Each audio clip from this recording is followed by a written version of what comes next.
Hey guys, we're hanging out in Denver, Colorado at Electric Bike Outfitters headquarters. It's pretty neat because I've gotten to see some of their latest kits and built up onto bikes as well as separate, so we can dig in a little bit and talk about all the minute details. What we're looking at here is the fat tire kit, and that makes a lot of sense because this is built into a fat bike.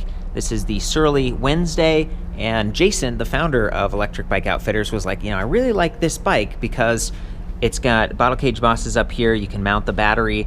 This is the Dolphin style pack, 48 volt, 11 amp hours. Pretty awesome. It's one of the same packs that they use on a lot of their other kits, but that 48 volts, packing a little bit more efficiency and power for this 750 watt nominally rated 1440 peak output, 80 newton meters of torque on that thing. Pretty impressive compared to like the front range. That's their 500 watt geared hub motor, which can also be spoked into a fat rim if you want. That one peaks out around 60 newton meters of torque. So if you really want the torque and you want that fatter casing, which I think supports the bracing angle on these wider rims a little bit better, this is going to be the best choice. But coming back to the frame here, so we got the Surly Wednesday. It's got bosses for mounting the battery pack right there, neatly in the triangle, low, centered on the frame, black, blends in with the paint. And then they also had some bottle cage bosses down there, which they're using for this controller box. And it's like a 30 amp controller. He's got one outside of the box. I left it inside. I'm gonna go grab it. But here's an alternative box. This one's a little bit rounded, a bit narrower. But he said he likes to customize that other box, which is pretty cool. He's on the phone over there, but we're gonna grab this. That's what I forgot. This is really cool. 30 amp controller. A lot of their other kits, like the 350 watt motor, it's got like a 17 amp controller, or maybe a 20 amp controller for like the 48 volt version. We're getting all the way up to 30.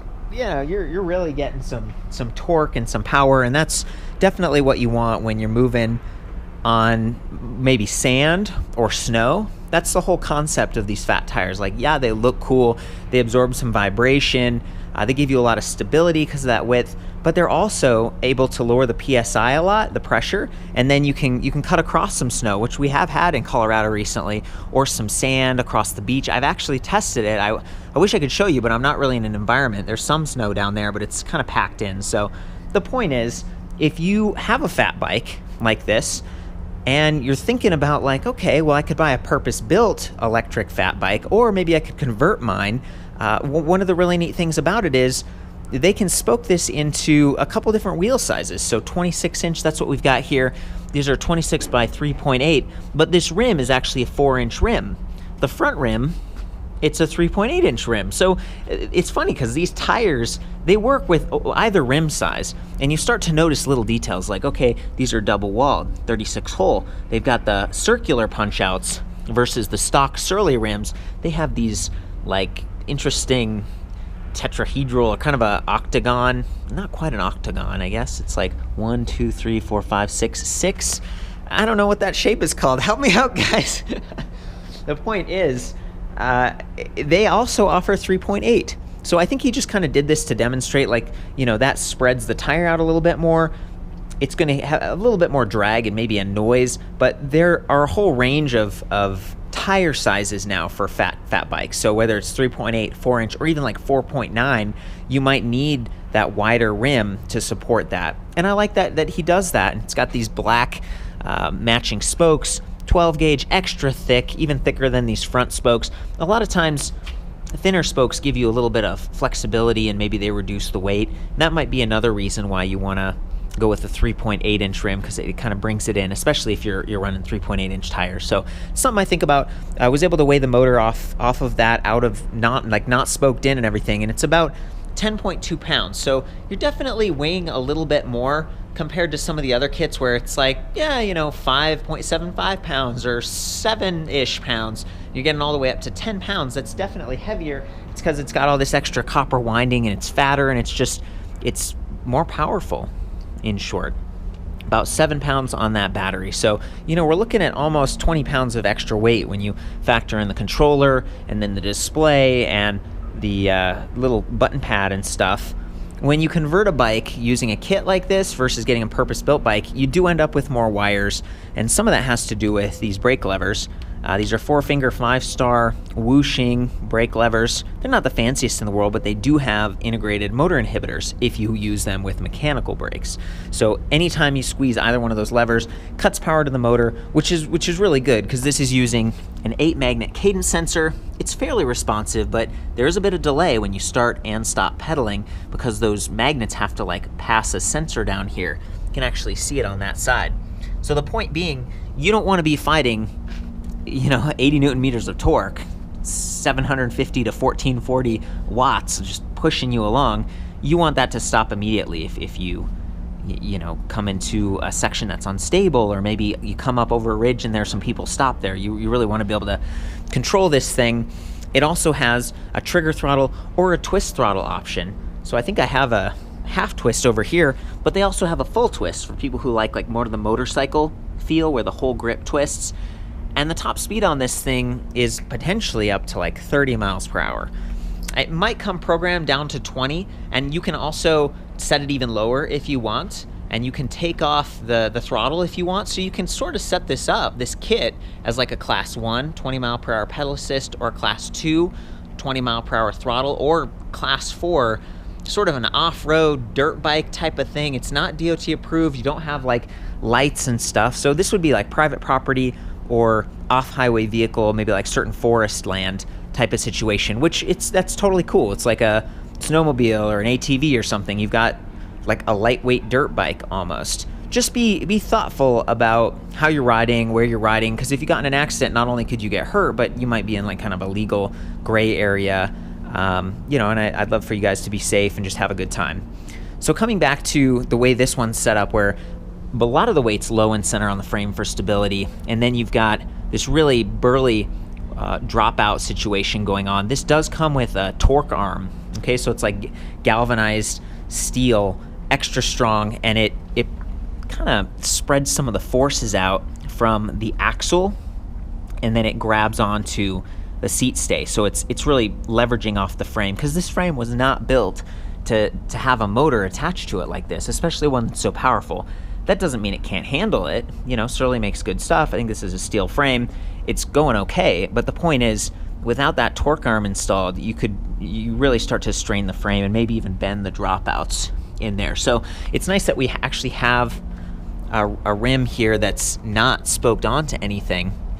I think it comes in 170 millimeter or 190 millimeter hub spacing, so depending on the dropout widths. This is a rear kit only, and then on that side you can see that there's like the threaded axle with that flat cutout portion, and then there's the little torque arms that are sort of built in, as well as that galvanized a longer torque arm. So I feel like they're doing a good job. They're giving you lots of options. This one even has reinforcement eyelets on the rim itself, and you can see the double wall happening right there. So it's pretty nice stuff. Like the hardware here, the punch outs make it a little bit lighter weight, and if you have a cool, like a colorful liner, that can add an accent to your bike.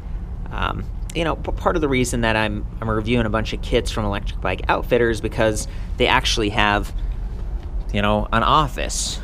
Okay, they've got like someone on the phone. That was Jason earlier on the phone. They've got all these extra parts, and they can customize it for you. So, these are all the rims and stuff, and they're getting ready, and they're spoking them custom right here in the United States. A lot of this stuff still comes from Asia, but they're setting it up just for you, and they have a 1-year comprehensive warranty. They even have like a 30-day return policy. You can see all the 8-magnet sensors. They got the Joulette connectors. These are color-coded, relatively water-resistant. There are threaded, like screw-in ones that are even nicer, but this stuff's pretty good. So the price point on this, the Fat Tire kit, is like $1,670. So you're under that $2,000 price point. And if you already have a bike, and if you have that desire for higher speed and for throttle operation, that's not something you really get with a lot of the purpose-built bikes, especially the mid-drives. I do love mid-drives. They tend to be very efficient, and they can leverage your cassette so you can climb a little bit easier and stuff if you change gears. But when you're dealing with like a very powerful 750 plus watt motor, I mean, that's the maximum legal limit in the United States, is 750 watt nominal. So again, this is sort of like this gray area. The peak is much higher because of the way the controller's set up and everything. I guess I just feel like what you're getting is you're completely separating the motor from your pedaling. And sometimes that's nice. You know, you hit the throttle. You can pedal and switch gears without mashing or banging too much. It's just a completely separate system, but you also have all these extra wires that you have to kind of, you know, string along on your frame. They're sticking out, especially this wire back here. It's tough because it's like you don't want it to touch the wheel. You don't want it to get in the way of the derailleur, but you also don't want this to snag on like a branch or something. If this gets bent and broken, well, your motor's toast. That's it. Like, you got to get a new one, which I think they could do. You could recycle all this other stuff.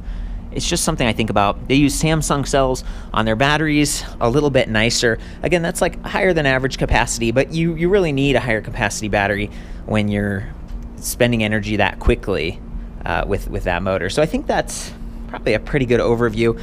I'm about to go into the fancy display over here, but Electric Bike Outfitters has an option. If you want, you can get this LED display.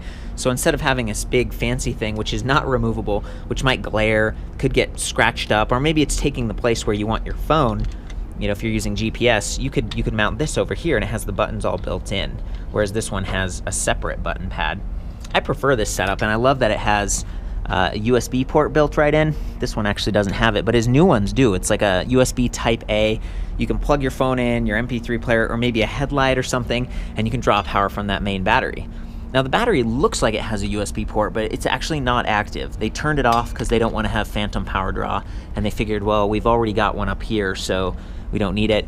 There's the charging port, and it's well out of the way of the crank arms, so you're not going to get snagged. I appreciate that. But the rubber cover thing, sometimes it's tough to get that to stay, you know, and actually stick it in. You kind of have to line it up right. And then there's a fuse down here. Again, this is called the Dolphin Pack, and I've got another example of it right over here. So it has a handle, it's got a locking core, and then it has that on-off button. So you actually have to turn it on and off each time you're going to go for a ride, which is a little bit, it's easy to forget, and it's just an extra step. But maybe that's a good thing. If you don't want like kids or someone else to be messing with your bike, they have to realize there's that second step, and they might not realize that. Here's the charger, 2 amps. It's kind of like, it's average. It's relatively heavy at like almost 2 pounds, and it's not super compact, but it's not that out of the ordinary. You know, this is a kit. We are dealing with some different parts here that are just a little bit more generic, and I think that the charger is one of those. So coming up to the nicer display, now that the battery's turned on, it's charged up, it's ready to go. I'm going to hold down the power button here on the left. Look at that, it comes to life, and it even lit up at first. Now you can turn on the backlighting by holding the up arrow for a minute. There we go, much easier to read because it's starting to get a little bit dark here. We got the battery infographic. It actually has 5 ticks. It only looks like 4, but the outer, like, kind of the graphic that shows the battery, that counts as a tick. So 20% increments, that's okay. It'd be nice if it was 10 or maybe even a percentage, be a little more precise. There isn't like a range estimate or anything here. So, you know, one of the other ways that you can be more precise than the battery infographic is down here. If you press the mode button, it goes from trip distance to odometer to voltage. And you can just keep an eye on the voltage, and over time you can kind of manually learn like what the different voltages mean about how close you are getting out to running out of your battery, instead of just these 20% drops. You know, 1 bar left, like, what does that mean? Are you at 20% or are you at 0%? And you don't want to get stranded with a bigger, heavier bike like this, 20 plus pounds of extra weight just from the kit. So up here we have timer, we have this little graphic that lights up in the, it's like a circle, and that's actually, it means the motor inhibitors are active. So whenever I pull the brakes, that's something you want to keep an eye on, because let's say you're out and about and this gets snagged, or you haven't used it for a while, and you're like, the motor isn't working, the throttle isn't working, what's going on? It might be that your motor inhibitors have gotten stuck in like the off position or something, so that's useful. Then there's a little headlight, because we turned on the backlighting. We've got assist levels, 0, which is just pedaling along. You can activate the throttle in 0 if you want, but I think by default it comes with, this is just bicycle mode. And then as you arrow up through the 5 levels of assist, you can override assist at any time using that throttle. And that's great because it could help you get started if you're climbing a hill. It could help you push this up a trail. You know, if you're climbing, I've been using it to climb these stairs over here after each review, like pushing the bike back up. I really like having the throttle, but it is going to be hot and at full power at any moment. And with that high potential of power and speed, you just want to be kind of careful. And then in the middle here, we have current speed, and then I'm going to press this again, average speed and max speed. So we're just cycling through motor wattage, and you can also change that to motor temperature going into settings later if you want, just to keep track of it, kind of like the voltage thing, a little bit more advanced. And then we have ambient temperature, so it's 64 degrees out right now. So lots of great information. If we hold the up and down arrows, it's going to enter into the settings menu. See, and stuff starts to flash, and you can actually make some changes here about how sensitive. I'm going to get out of settings. There we go. You can change some sensitivity of like the cadence sensor. So this is an 8 magnet design. They do have like 12 magnet designs, but I talked to Jason. He said, well, you know, we tried them both, and 8 was good enough, and actually it let us make it less sensitive if we wanted to using the settings there. And sometimes, yeah, it's nice to have a little bit of a delay, because if you're riding in a precarious environment where you're kind of balancing on your pedals and you don't mean to get assist, you're just balancing, it's nice to have a bit of delay. Other times you want it to be very, very quick and responsive. So they're giving you a lot of flexibility, considering that this is just a cheap, basic way to do pedal assist. The new nice bikes like have cadence sensing plus rear wheel speed plus pedal torque. Like it's measuring everything, you know, and this is just the old school, but at least it's hard mounted, right? So you actually need like a bottom bracket tool. You need to take off your crank arms and stuff, and then you mount that. But the good news is like on an off-road bike like this, that's not going to get bumped out of position as much. It's something you want to keep an eye on, because it can get kind of pulled out a little bit, or it could start to rock a little bit if it gets off kilter. So that's another area for diagnosing and kind of troubleshooting. But otherwise, this motor and this system is simple. It's proven. It's pretty tough.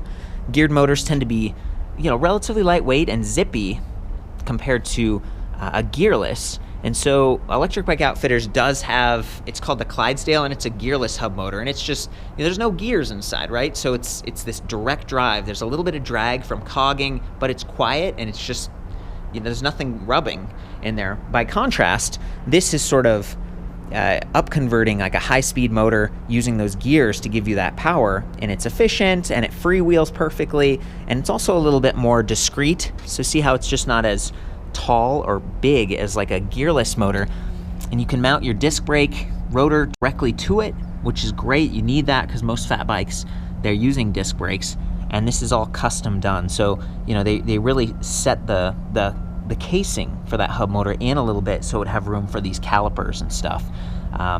You know, Jason's been doing this since at least 2015. I'd reviewed some of his kits back then, and you know, you're getting the levels of customization with like the length of the cables. Like let's say that there's like a tandem fat bike somewhere out there, or maybe it's a trike fat bike. There's a lot of cool stuff happening in that space because it's fun, but you might have a longer frame and you're like, need those cables to reach. Well, he can do it for you. He can kind of customize this a lot more, whether it's the rim width or even the wheel size. He has some color options on a lot of the other kits. Even the boxes, so we're talking about the bigger box to do some custom stuff, or sort of the stock narrower box.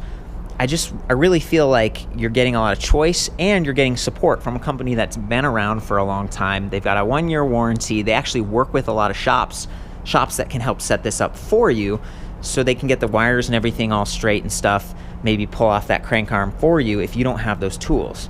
Of course, other people, if you've got the know-how or you just like tinkering, great, you know, you save some money and you do it yourself.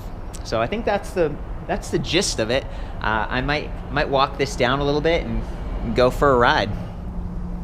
A lot of these bikes don't have kickstands by default either, so I always try to lay it down on the non-drivetrain side, because that derailleur and that motor cable are going to be sensitive, so I kind of leaned it to the left. But keep an eye on those disc brake rotors. Sometimes they're really big and they can get bent, and then you hear the like like every time the wheel cycles by. Also, I didn't do a great job of demonstrating this because I left it turned on and it's in pedal assist mode, but it's a good idea to turn it off, because if you accidentally bump this while you're taking it down the stairs or loading it in your car, it could take off on you. I'm in a pedal assist level 5. It's the highest. I'm just going to pedal along.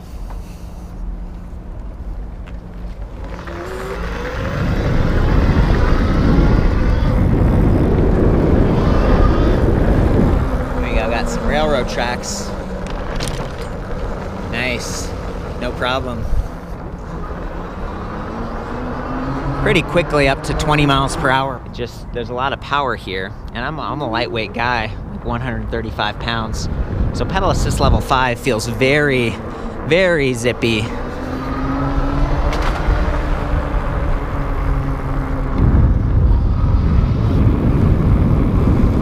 Also noticing a bit more noise from this motor just because it's more powerful. I'm gonna go ahead and do the throttle mode. Whoa, boy. So that was interesting. I wasn't pedaling. Must be pretty sensitive right now. I don't know if just must have been just enough movement. Yeah, I was just rocking. See, I'm not even pedaling, and it's kind of occasionally turning on. So anyway, trigger throttle.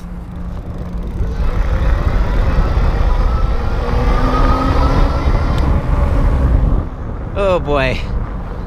It's definitely the most powerful and fastest kits that I've tried from him so far today. I guess it is one of the highest rated.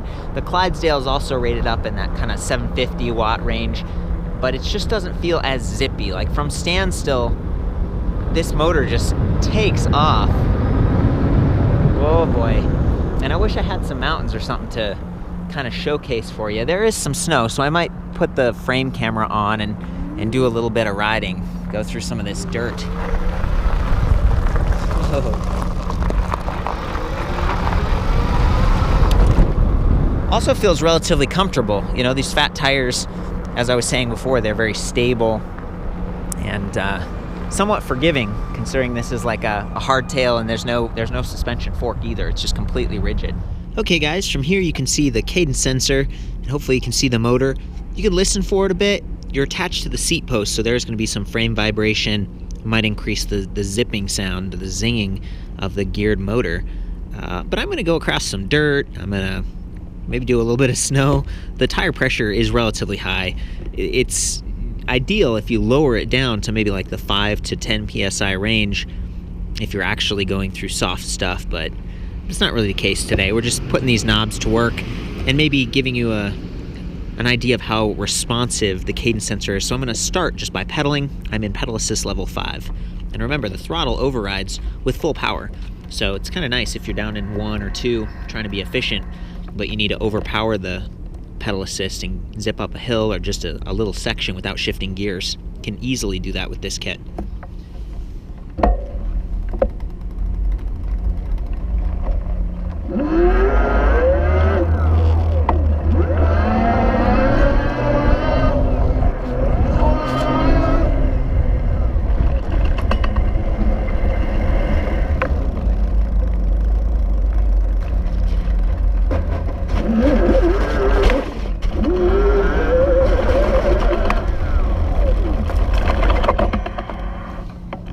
You get the sense that you could wheelie with this thing. It's just, there's so much power and it's pretty instantaneous. I was actually getting a little bit of lifting my front wheel when we were going over the snow a second ago.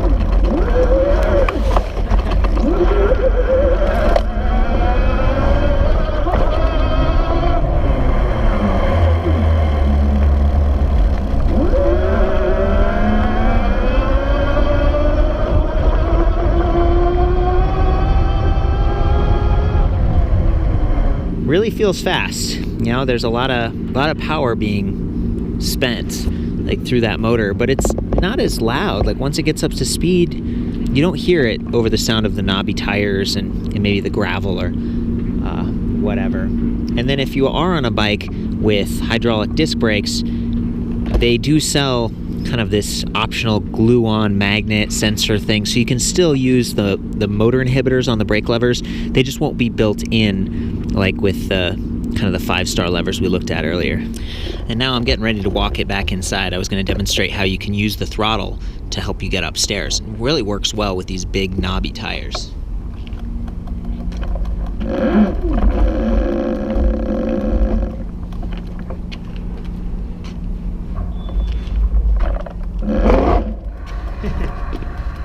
Well, there you go, guys. That's the Electric Bike Outfitters Fat Tire Kit. For the full write-up on this, I'll see you back at ElectricBikeReview.com. Of course, chime in with your questions and stuff. I'll try to help you out as best I can. I have all the specs, I have some more photos, and just all the options, since there are so many options. Otherwise, have fun out there, and, please ride safe. Like, enjoy the ride. Get out there in the wilderness if you can, versus the warehouse district and the train tracks. But we had some fun, didn't we? That was cool. See you next time.